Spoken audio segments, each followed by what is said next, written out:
Hey everybody, it's Andy aka Max Ryder. We are here with realMYST. I'm having a terrible time with this game. First it crashed. I realized the moment I fell into the fissure that the book would not be destroyed as I planned. It continued falling into that starry expanse of which I had only a fleeting glimpse. I've tried to speculate where it might have landed, but I must admit that such conjecture is futile. Still, questions about whose hands might one day hold my Myst book are unsettling to me. I know my apprehensions might never be allayed, and so I close, realizing that perhaps the ending has not yet been written. Probably not. Welcome to Myst, everybody. So the game crashed first. Then I couldn't, well, I can't invert both the Y and, I can invert my Y-axis, but then it also inverts the X-axis, so we can't do that, which makes it hard for me to play, because I'm used to an inverted Y-axis. So, overall, so far it's been kind of a rough start. Then I accidentally left my mic muted, again. Let's head on in to this book. We're climbing in this book. Try not to mess it up again. You guys get to go through with me, if this works, my little character creation process. So we're going to do free roam Myst. We're going to get into these instructions here. We've already got our volume good. We're not going to invert the look because that does side to side as well as top to bottom, which is ridiculous. And here we are. I got to right click. Here we are in Myst. Now, as I said before while I was muted, I played this game originally with my friend Cindy, and there's no power. And we enjoyed it very, very much. It was a lot of fun, but this was like 20 years ago. So I don't remember much. Whoa. Okay, giant gears. Another lever. I don't think I can fall off edges and stuff. There's no danger at all in this game. This is all about just puzzle solving.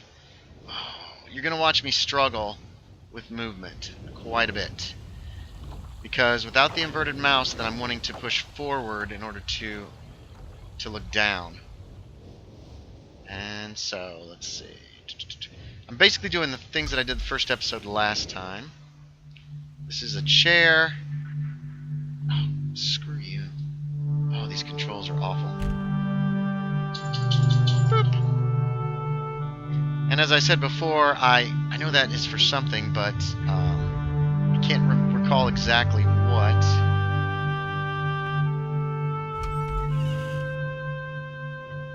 Nice music, very nice music. I don't remember what these are for either. Anyway, we're going to try to follow our footsteps from the first time. I basically came in, looked at this, won't open. We took a look at these books. Oh yeah, you can take these pages and stick them in the books. Monsieur? Okay. And what I think I'm going to do is make these episodes about 20 minutes long, as opposed to the 10-minute episodes I usually run, since this is going to be just once a week.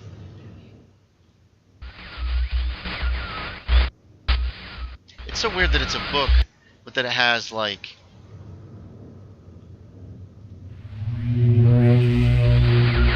it's like a video. Live.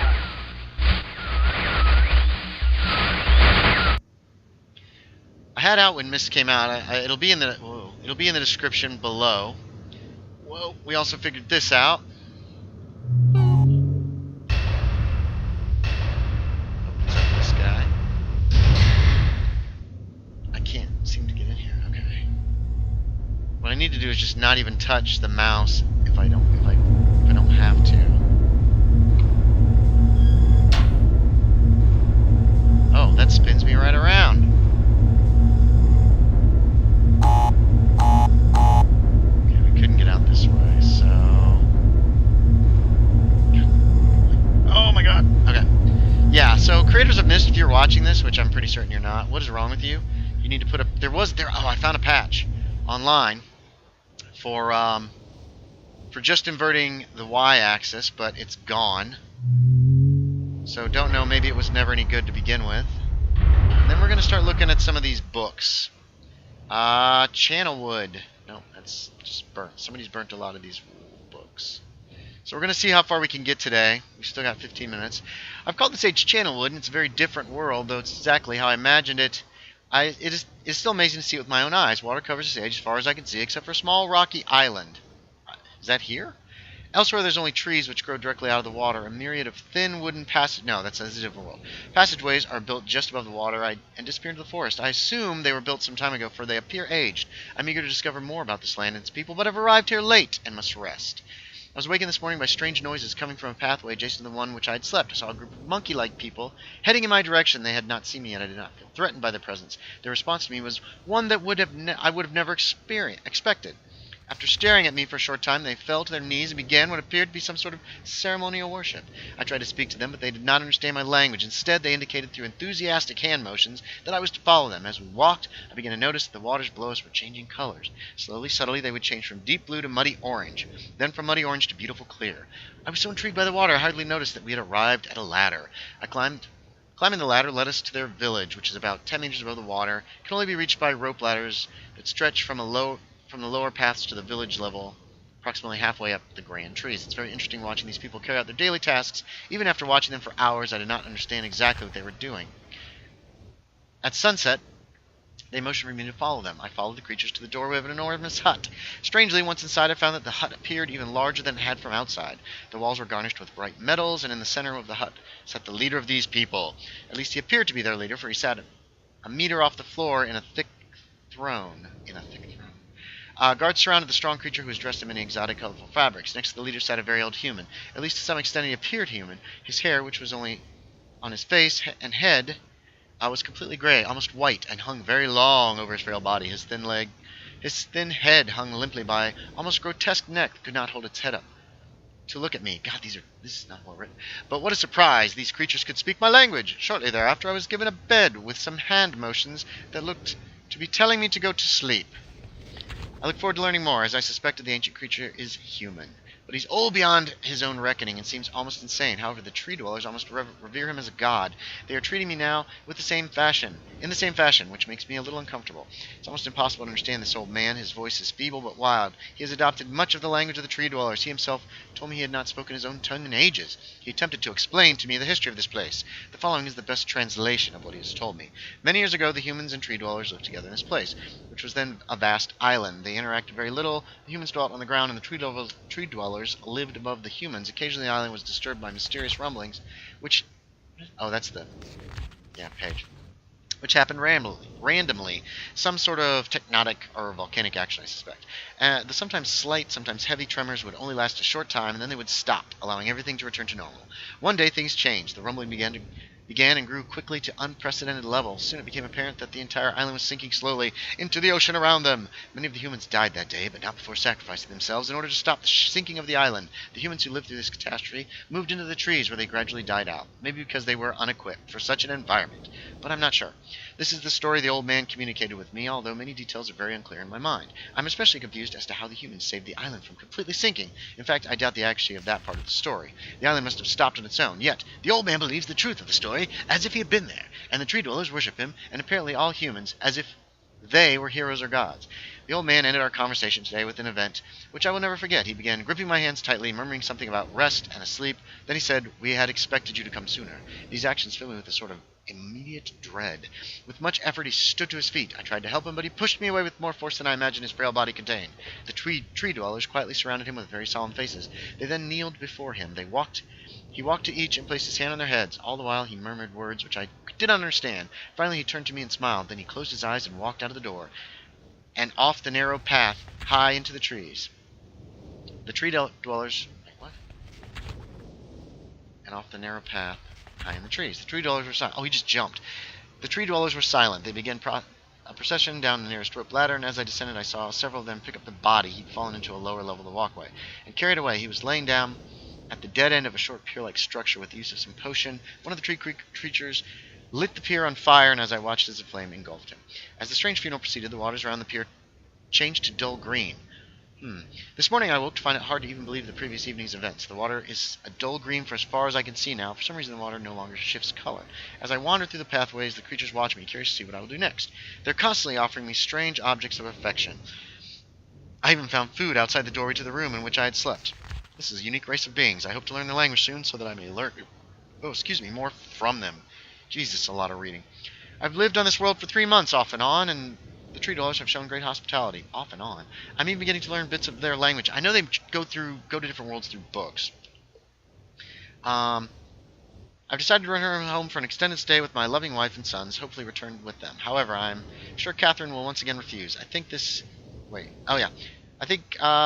age would be a wonderful experience for them all, and I at least look forward to how Cirrus and Achenar will react to its curious inhabitants. That's who's in those other 2 books. Catherine is staying behind as expected. My sons have returned with me, and they enjoy the age very much. They get along very well with the tree dwellers and are picking up their language surprisingly fast. I have no doubt that it will not be too long until they can speak with the tree dwellers much better than myself. I'm leaving tomorrow to check on Osmoian age. Cirrus has suggested that I allow him and his brother to stay, though the idea unsettles me. I know the boys are growing up rapidly. The hospitality of these creatures is such that I could think of no better place to leave them alone for a short while, so I will consent to their request. I warn the boys not to take advantage of the respect the tree dwellers have for their ideas. They seem to understand my warning, and I have faith they will follow it. Much to my dismay, upon new entry, arriving in Everdunes, I learned that Pran and her people are continuing to be menaced by the Choctic. I fear for their survival and plan on returning to her shortly after checking on Cirrus and Achenar here. See Everdune's journal for more information. After watching Cirrus and Achenar, I see they are handling things very well, and I think I can put rest to fears about leaving them in Channelwood again. Okay, it's not much more of this. Time, where are we time-wise? 11 minutes. The tree dwellers seem slightly distressed that I'm leaving, but are happy that Cirrus and Achenar are staying behind again. I've been gone for over 3 days, and have too many different places. I've been to too many different places. Too many different places. I had to tell Cirrus and Achenar about Pran's death today. They were visibly shaken, although they only remember her from their childhood. Catherine has suggested that it would be wise for Cirrus and Achenar to leave Channelwood for a while, and I have to agree. They will be returning with me when I leave again. I've told my sons that they will be returning with me in 2 days. They spent the entire night telling me of an adventure they experienced in my absence, and it was rather remarkable. It seems they constructed a boat with creatures and traveled some ways out into the surrounding waters. I enjoyed hearing them talk excitedly of their adventures, and am reminded of my own adventures as a child. I finally understand why the tree dwellers have been giving me their inks, and insisting I write with them. Looking through some of the past entries, I see now that the inks have changed from black, I thought they were, to various different colors. I've shown some of these creatures my journal, and they laughed and howled. I did not know they had such a sense of humor. Even now, I look through the very colorful journal, I cannot help but laugh myself. We will be returning tomorrow, so my sons are with the creatures for the last night here. They have told me they would like to come to Channelwood again, and also asked if they can visit some other ages alone, though I will have to think over their request. I believe they have proven that they are trustworthy and responsible. Catherine will also have to help me decide whether they are ready for travel alone. For now, I must give my farewells to the creatures, for I do not know how long it will be until I visit again. Huh, interesting. Okay, let's put this away. Is this book good? Okay, these are clues. This is going to be reading day, folks. Let's put this book away and come back to it in a moment. What's this?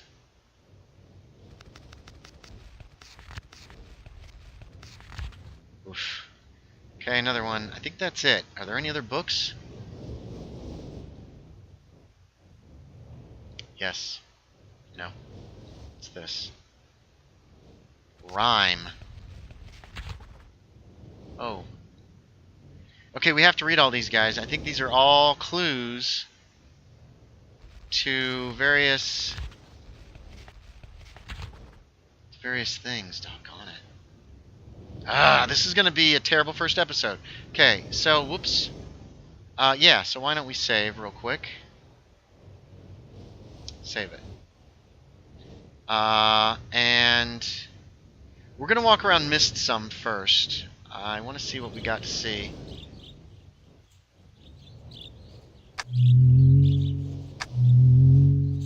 Yeah, that's another riddle. There's a lot of riddles around this place. We're not going to really... I don't want to really touch much of anything until we... Ooh, what's this? Oh, God.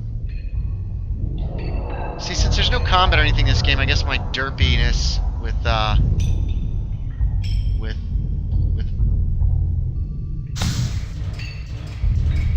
Oh, wait a minute. We saw this. We saw the,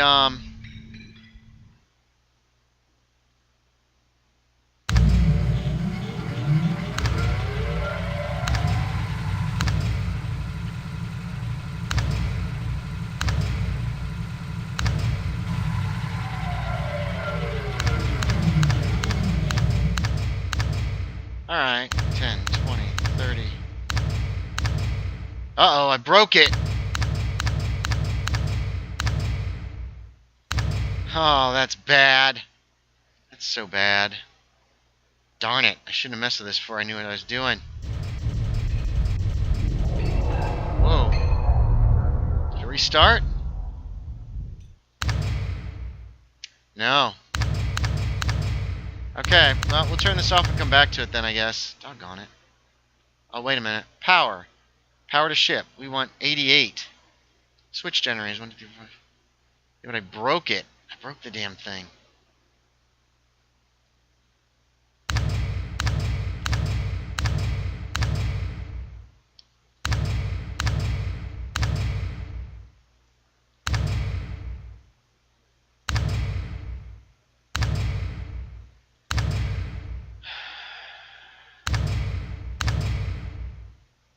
Boom. That's where we want it. Remember this pattern. That's our pattern that we have to do.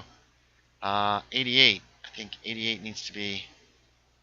But... I messed up. Somehow I messed it up. Alright, well, we'll remember that. Let's head out of here.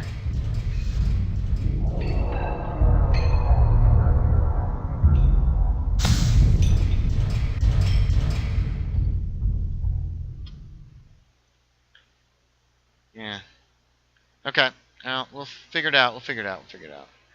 Alright, so we're heading back up. Yeah, you reset yourself, buddy. Up, look up, not down. Oh, God. It's gonna mess me up. Let's take a look at other things, such as this guy.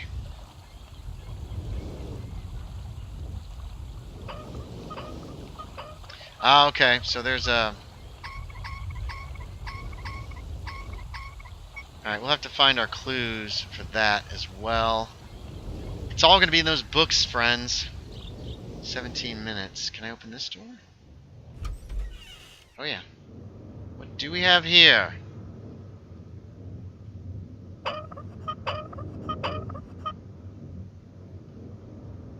Oh, God.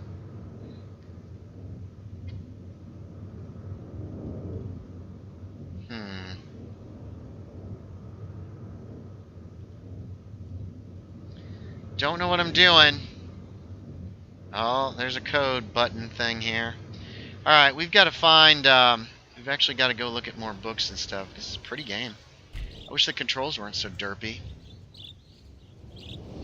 Sunken bow, we have to raise that up. I remember... So you can't fall off edges and stuff, so that's good. Wait, there's a ladder down there. How the heck do I get down there? Ah...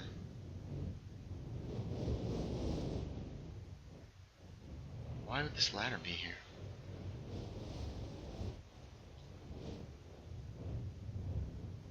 Whoops. Can I please climb? I don't know the point of that. What a lovely island we're trapped on forever. Alright, so I guess next episode, we're almost at 20 minutes here. I guess next episode we're going to continue reading and see if we can't find some clues. I remember we had to take a ton of notes. Can I crouch? I can't. What is this? Oh! I guess we're not done yet. Ooh. Oh God.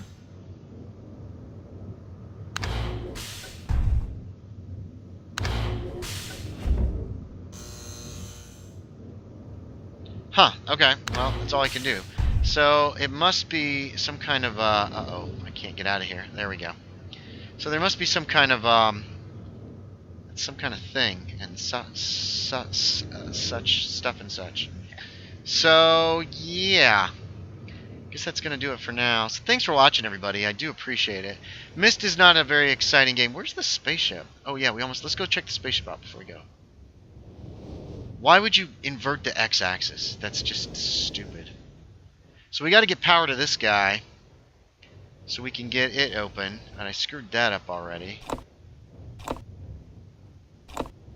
And I forget what those switches do. They do something. Everything does something. But we got to get the power going first. So I got to figure out how to reset the power as well. That's everything on Myst. Is those gears.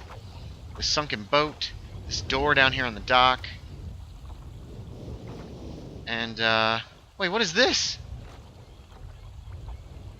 Catherine, I've left you a message of utmost importance in the forechamber beside the dock. Enter the number of marker switches on this island into the imager to retrieve the message. Yours, Atris. Number of marker switches. Okay, we got to count the marker switches. I need paper to take notes on everything, because you have to take notes on everything. So we got to count the marker switches. The imager. What is the freaking imager? I wonder if we've even seen the imager yet. Another mystery. So let's write this down.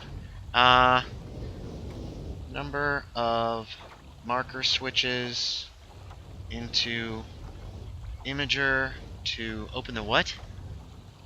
To retrieve message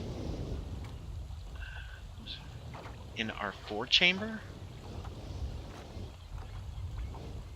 Okay, good luck remembering that. So, okay. Well, I missed that before, which is dumb. So let's, we're going to head back to the library. We'll stop here and we'll get started there next time. Thanks for watching, everybody. As always, I appreciate it. And I will talk to y'all next time.